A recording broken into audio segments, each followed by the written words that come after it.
Duo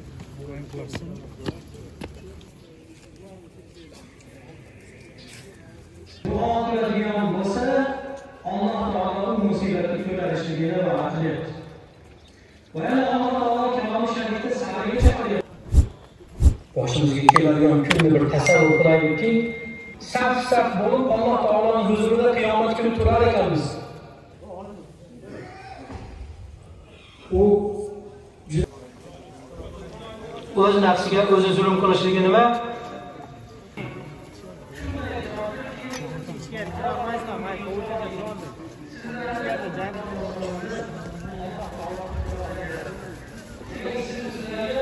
Hech bir hal qilishlikka hojat yo'q ekanki, biz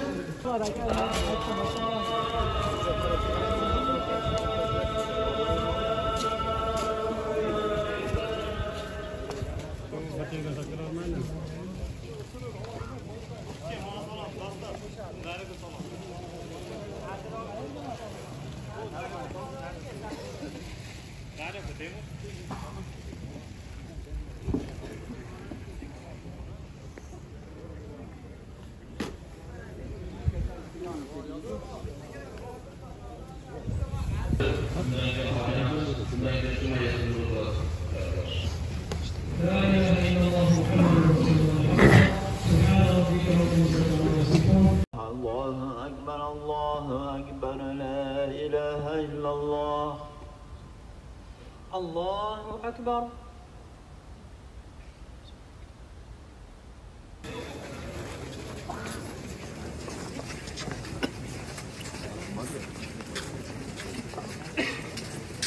Assalamualaikum.